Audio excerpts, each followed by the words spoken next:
Bila sangkakala Tuhan bunyi kiamat tiba, hari Tuhan datang amat mulia.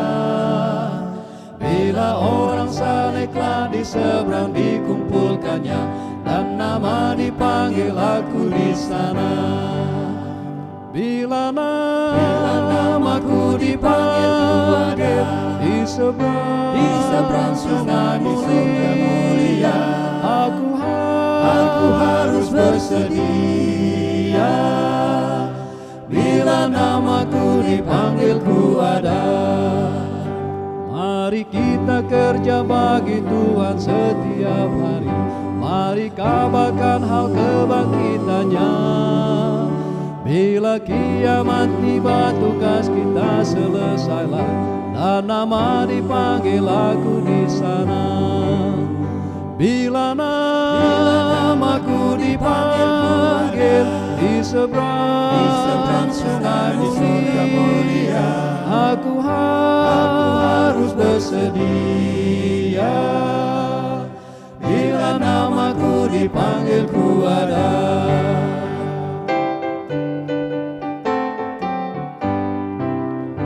Pada kedatangan Yesus yang saleh dibangkitkan, bersama yang hidup setia ke surga, Tuhan beri istana indah pada umat pilihan, dan nama dipanggil aku di sana. Bila namaku dipanggil di seberang surga mulia, aku harus bersedia. Bila namaku dipanggil ku ada. Bila namaku dipanggil di seberang surga mulia, aku harus bersedia. Bila namaku dipanggil ku ada. Bila namaku dipanggil ku ada.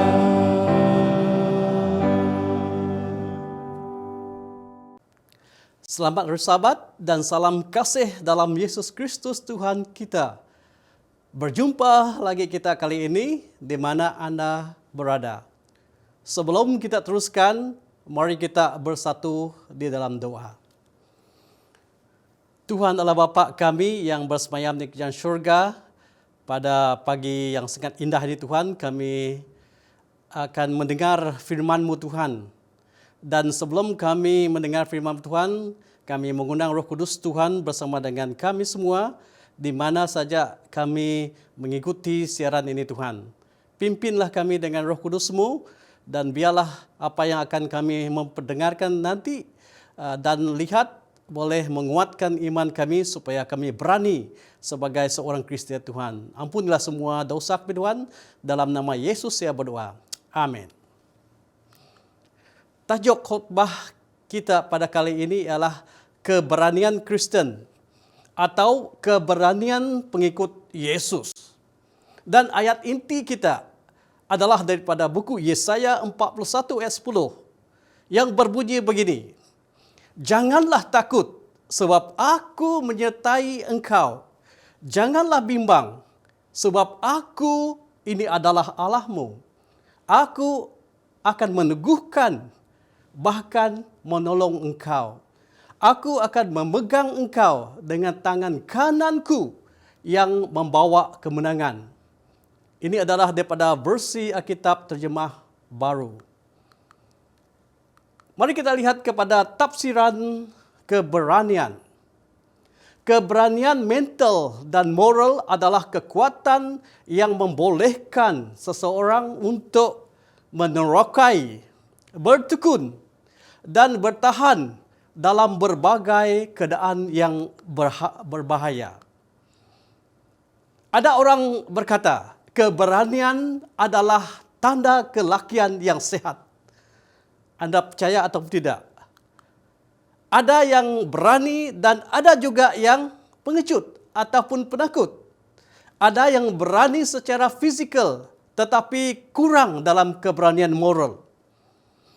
Ada yang berani tetapi mereka lemah secara fizikal ataupun badani, tetapi sangat berani dalam semangat. Kita sebagai pengikut Yesus ataupun umat Kristian harus mendekati seseorang untuk memahami mereka. Jangan kita terus melabel atau beranggapan terhadap orang yang kita tidak kenali. Sebab sentiasa ada perbezaan antara watak-watak atau karakter seseorang ataupun individu.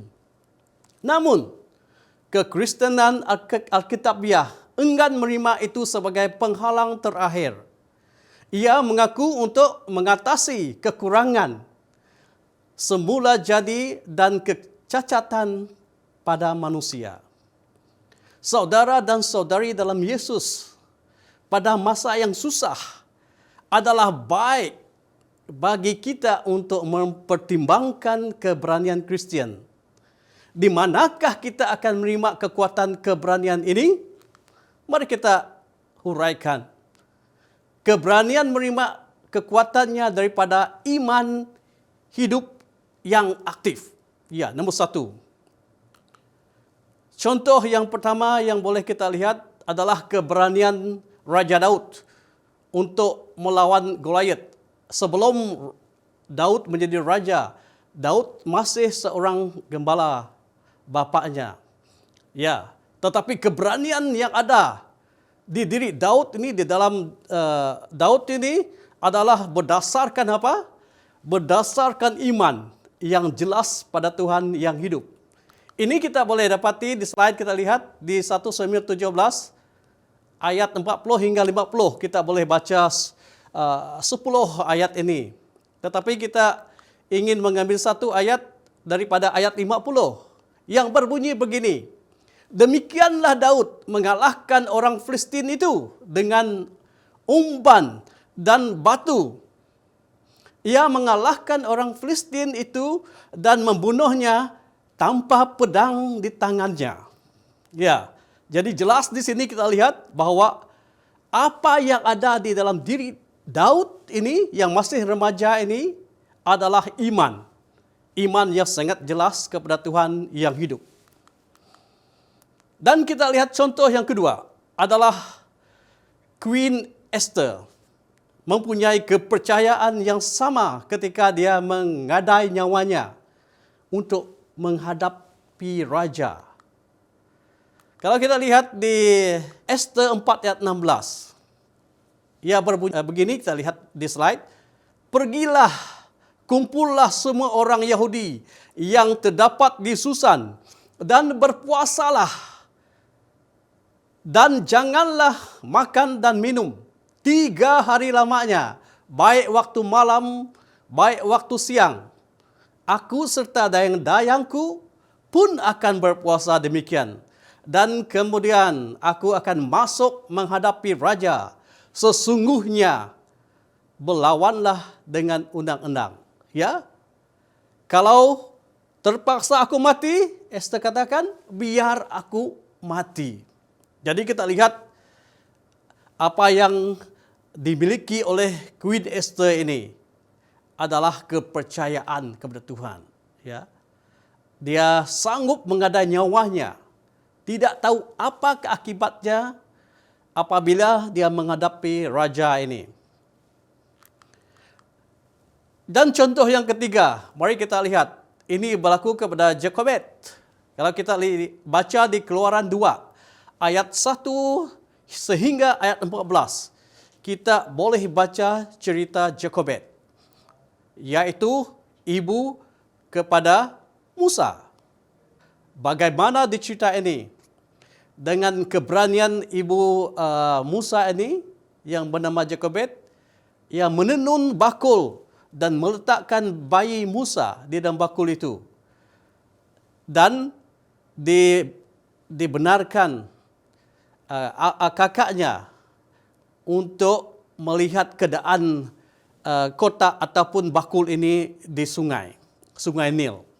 Jadi kita lihat keberanian mereka, keberanian Jokobed ini. Jadi kalau tidak ada Musa, kita tahu kita tidak memiliki 5 buku yang pertama di Perjanjian Lama. Dan nomor 2 adalah apakah keberanian Kristen? Ya, Keberanian Kristen ialah berdasarkan tidak begitu banyak pada kelebihan fisik ataupun tubuh badan. Ya. Tetapi kelebihan Kristen, keberanian Kristen adalah lebih kepada janji-janji. Ya, lebih kepada janji-janji Tuhan seperti yang ditunjukkan dalam teks pembukaan kita tadi. Kalau kita lihat contoh lagi kesaksian Daud dalam Mazmur 23, kita faham dan tahu ayat ini ya di Mazmur 23.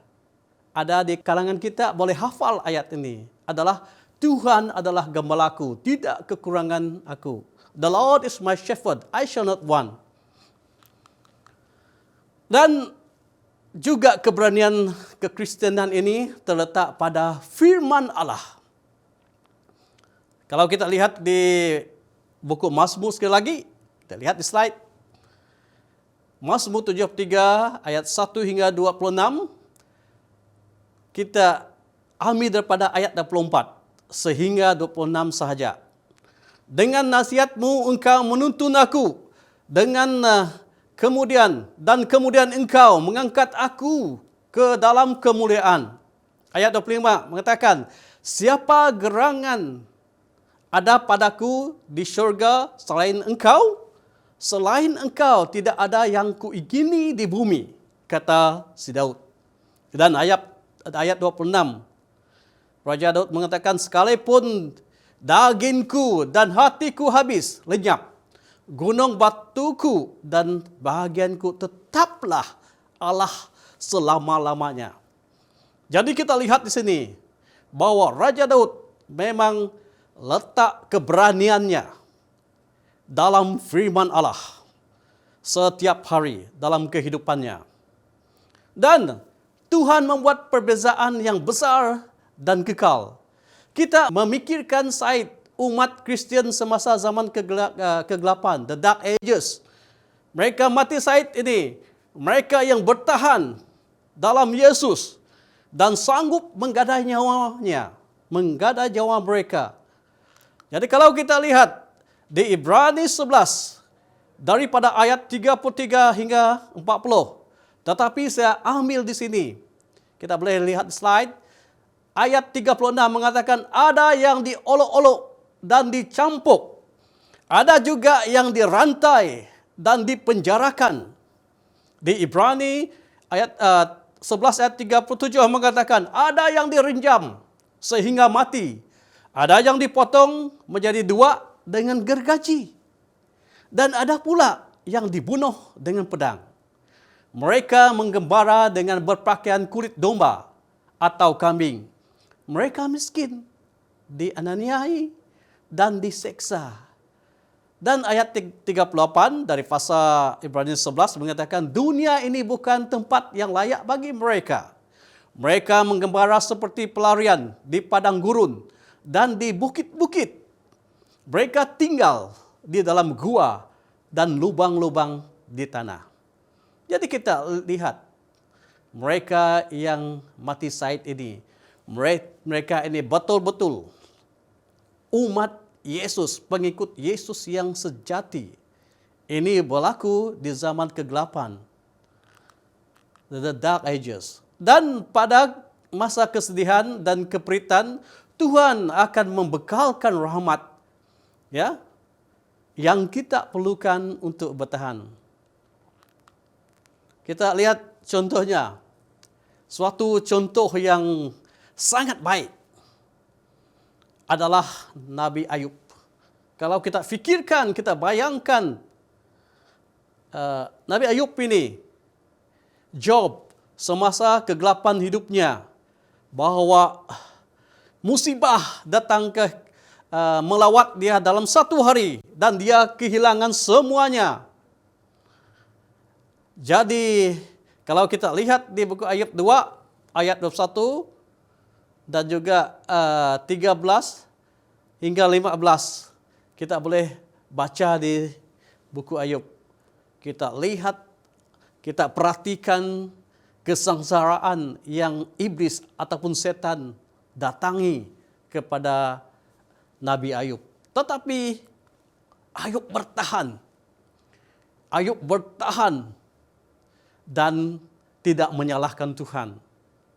Malah dia terus memuji dan memuliakan nama Allah. Jadi, mari kita perhatikan 4 unsur-unsur yang berkait rapat dengan keberanian Kristen sejati yang akan berdiri walaupun kegelapan dan kesedihan kelihatan luar biasa dialami oleh mereka, oleh kita. Ya, mari kita lihat 4 unsur ini, 4 unsur yang berkaitan dengan keberanian Kristen. Keberanian Kristen yang sejati. Mari kita lihat nomor 1 adalah Allah penggalak yang maha besar. God is our mighty encourager. Ya, Allah adalah penggalak yang maha besar. Kalau kita lihat di Yosua, kita lihat slide. Di dalam buku Yosua 1 ayat 9 mengatakan, Tuhan mengatakan kepada Joshua, ya, bukankah telah kuperintahkan kepadamu? Kuatkanlah dan teguhkan hatimu. Janganlah kecut dan tawar hati, sebab Tuhan Allahmu menyertai engkau kemanapun engkau pergi. Jadi kita lihat di sini, Tuhan memberi penggalak, encourage Joshua, memberi semangat kepada Joshua. Dan di Yosua 1 ayat 6 sebelumnya kita lihat juga Tuhan mengatakan, kuatkanlah dan teguhkanlah hatimu. Di ayat yang kunci di sini adalah kuatkanlah dan teguhkan hatimu. Itu adalah penggalak daripada Tuhan, semangat yang daripada Tuhan Maha Besar. Di ayat 1 ayat 6 Yosua mengatakan, kuatkanlah dan teguhkan hatimu, sebab engkaulah yang akan memimpin bangsa ini memiliki negeri yang kujanjikan dengan bersumpah kepada nenek moyangmu untuk diberikan kepada mereka. Jadi sesudah kematian Musa, kita lihat si Yosua ini mengambil tugas untuk memimpin umat Israel untuk dibawa ke tanah perjanjian. Jadi apa yang Tuhan inginkan dari Yosua seperti Musa adalah supaya dia diperkuatkan, untuk memimpin umat Israel yang sangat degil ini, yang mungkin lebih 1 juta populasi mereka, dan menuju ke tanah Kanaan dan dikelilingi oleh musuh-musuhnya di kiri dan kanan. Tetapi kalau mereka memegang firman Tuhan, titah Tuhan, hukum Tuhan, Tuhan akan berperang untuk umat Israel. Tetapi di sini Allah mengatakan, menggalakkan, encourage Joshua supaya dia kuat dan teguh di dalam hatinya. Dan kita teruskan, kuat di 2 Samuel 10 ayat 12. Mengatakan, kuatkanlah hatimu dan marilah kita menguatkan hati untuk bangsa kita dan untuk kota-kota Allah kita. Tuhan kiranya melakukan yang baik di matanya. Waktu mereka mengelilingi kota Jericho selama 7 hari. Jadi mereka di kota itu, di dinding kota itu sangat besar. Dan mereka yang mengelilingi itu umat Israel itu seperti semut. Kalau kita boleh bayangkan, mereka yang tinggi di tembok Jericho itu, mereka megah. Tapi Tuhan mengatakan kepada umat Israel, kepada Yosua, supaya mereka menguatkan hati mereka. Dan juga di Mazmur 27 ayat 14, ya, menasihati kita, ya, menggalakkan kita supaya nantikanlah Tuhan. Ya, walaupun banyak keperitan yang kita rasa, walaupun kita merasa berbagai penyakit di dunia ini sekarang, tetapi kita tetap akan nantikan Tuhan. Di Mazmur 27 ayat 14. Raja Daud mengatakan supaya kita harus nantikan Tuhan. Kita baca di sekolah sahabat kita pada minggu ini. Ya, di pekan ini mengatakan supaya kita nantikan Tuhan dengan sabar dan kuatkanlah dan teguhkanlah hatimu. Ya, nantikanlah Tuhan. Wait for the Lord. Sangat penting, tapi kita manusia selalunya kurang sabar. Kita mau yang instan, yang segera. Itulah ramai di penghujung kehidupan kekristenan mereka, ramai orang yang menyimpang, yang jatuh. Sebab mereka tidak sabar untuk nantikan Tuhan. Seterusnya, nomor 2. Unsur kedua adalah keberanian Kristen berdasarkan pengalaman, yaitu experience.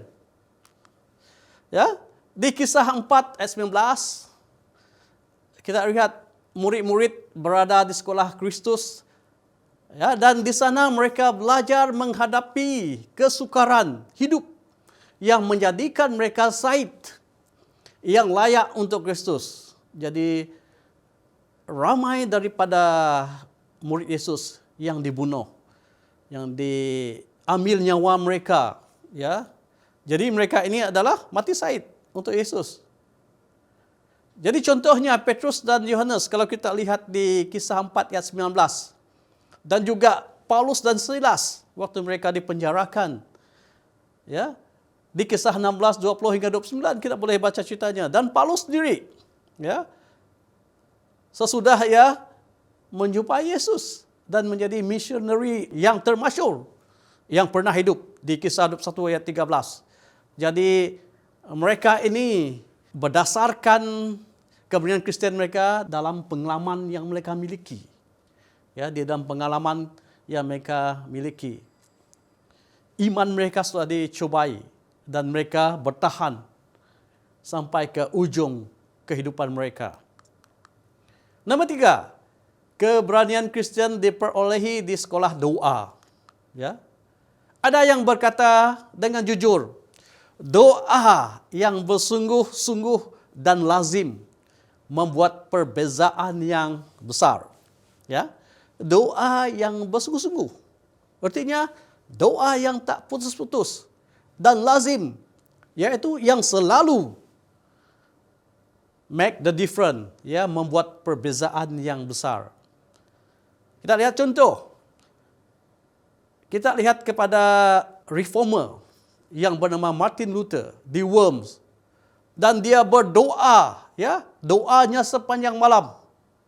Tetapi kita coba berdoa 5 menit, kita sudah rasa sangat lama. Terlebih lagi kalau kita bertelut, ya, tidak tahan sudah sakit lutut.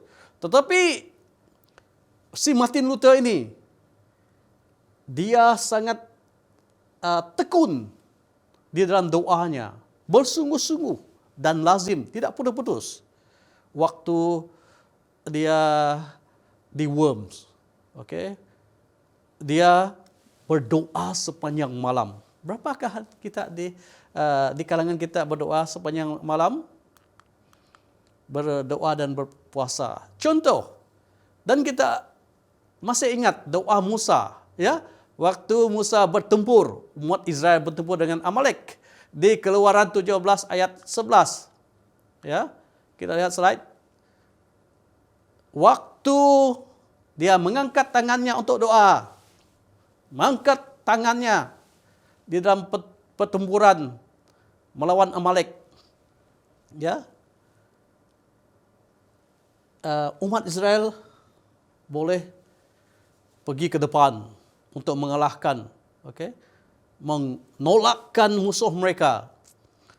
Mari kita baca di Keluaran 17 ayat 11, terjemahan yang baru. Dan terjadilah apabila Musa mengangkat tangannya, lebih kuatlah orang Israel.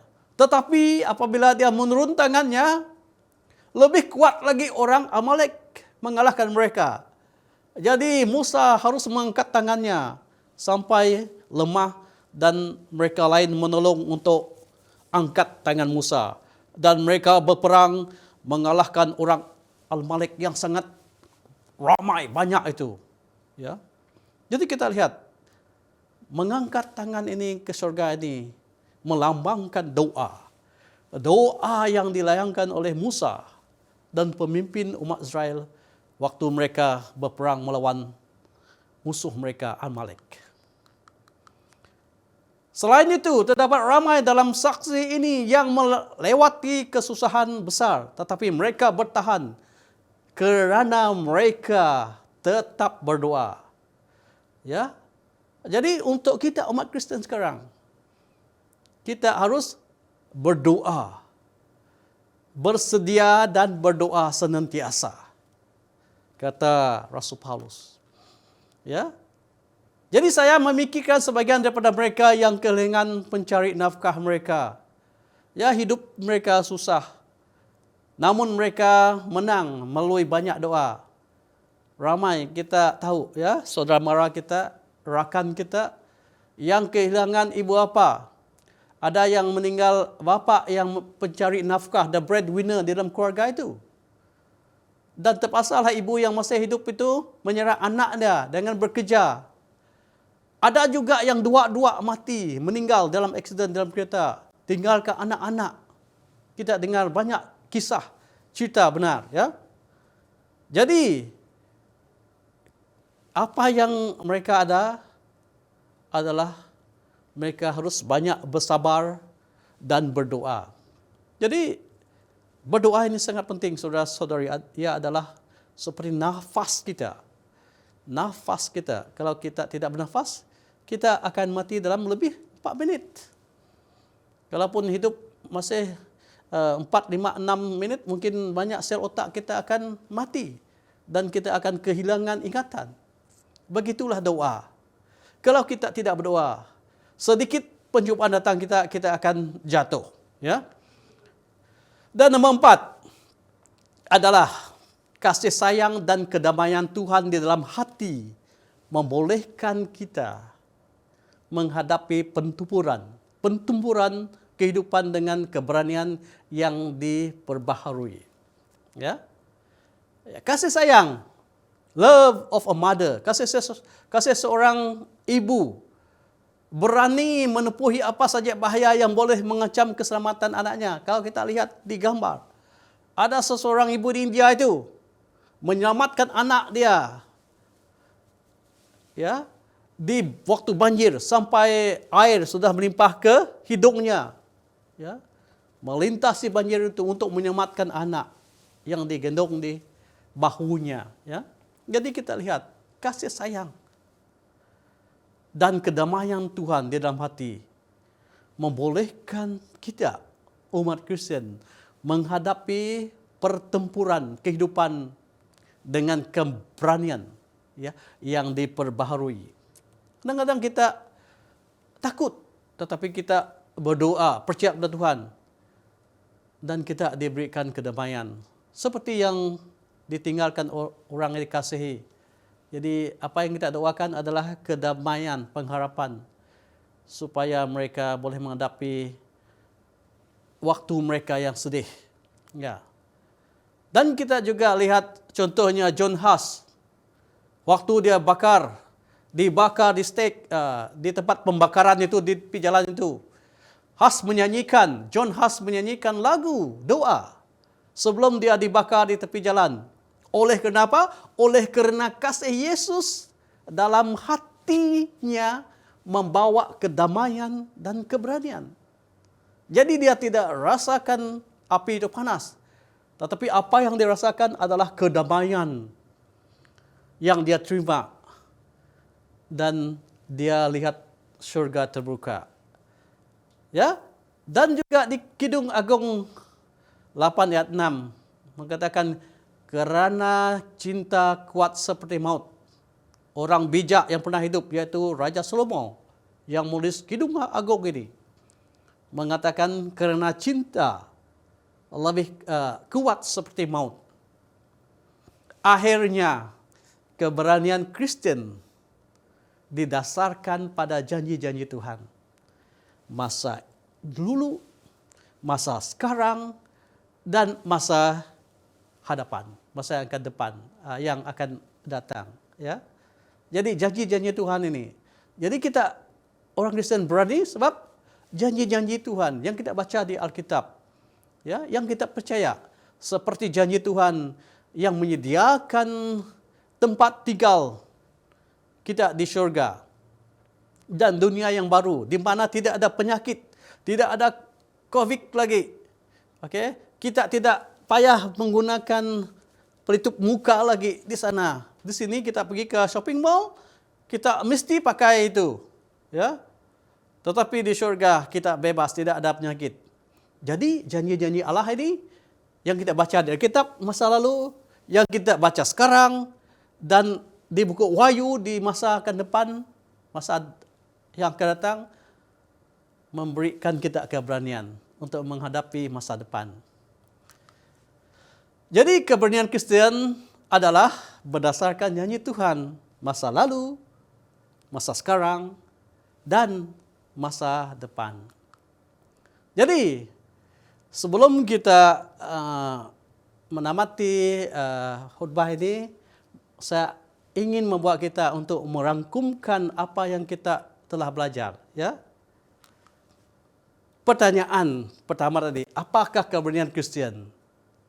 Ia tidak berdasarkan kelebihan fisikal, tetapi pada janji-janji Tuhan. Ia terletak pada apa?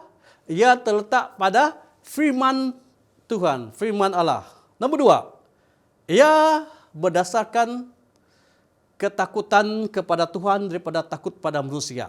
Ya, jadi kita harus takut kepada undang-undang Allah daripada apa yang diperkatakan oleh manusia atau apa yang dikatakan oleh gereja itu sendiri. Sebab gereja itu adalah umatnya, manusia. Kadang-kadang mereka ubah, buat undang baru dan buang undang Tuhan kadang-kadang. Jadi keberanian ini adalah berdasarkan takut akan Tuhan daripada takut akan manusia. Nomor 3, beriman kepada rahmat Allah yang tidak berkesudahan untuk bertahan. Ya. Dan nomor 4, kerana kita percaya bahawa Allah adalah penggalak besar kita, ya. God is our mighty encourager. B, keberanian Kristen kita berdasarkan kepada experience, pengalaman. Dan C, keberanian kita diperolehi daripada kehidupan doa dan D, kasih sayang dan kedamaian Tuhan di dalam hati membolehkan kita menghadapi pertempuran hidup dengan keberanian yang diperbaharui. Apabila saya jatuh, Yesus mengangkat saya.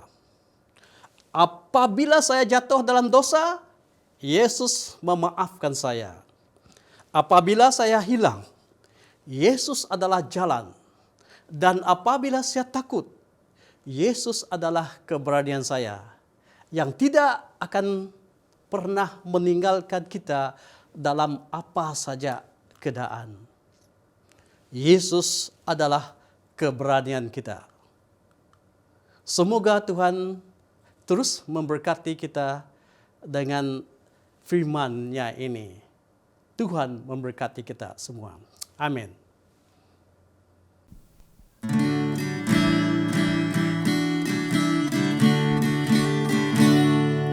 Ku hendak jadi hamba Tuhan, terimalah, terimalah. Ku hendak jalan serta Tuhan, mari tolonglah hamba-Mu ya Tuhan. Ku hendak jadi sekarang hamba-Mu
Ya Allah, Tuhan Bapa kami yang bertakhta di syurga, kami mengucap syukur kepadamu oleh kerana firman yang kami dengar tadi, supaya kami terus berani menghadapi banyak pencobaan yang memang kami akan hadapi di waktu yang sukar ini Tuhan.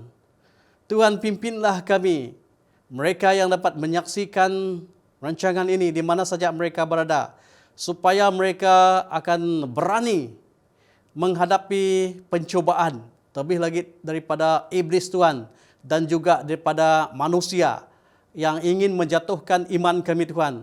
Pimpinlah kami Tuhan dengan Roh Kudus-Mu Tuhan, dan juga biarlah Roh Kudus Tuhan dan malaikat Tuhan akan terus bersama dengan kami waktu kami menghadapi keadaan yang tidak menentu sekarang ini Tuhan. Terima kasih oleh kerana berkat-Mu Tuhan. Terima kasih kerana menjawab doa saya ini Tuhan. Ampunilah semua kelemahan dosa kami. Semua ini saya serahkan dalam nama Yesus yang jadi Juru Selamat dan penebus semua kami. Amin.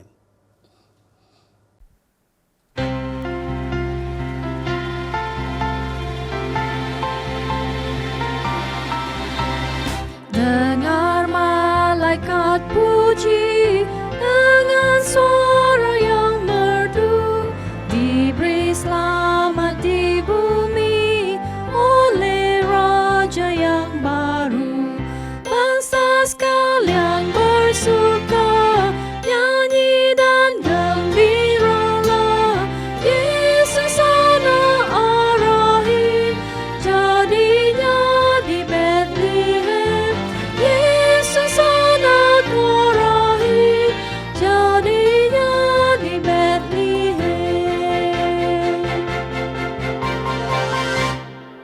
Isi syurga selamanya, sembahlah di hadratnya. Yesus Tuhan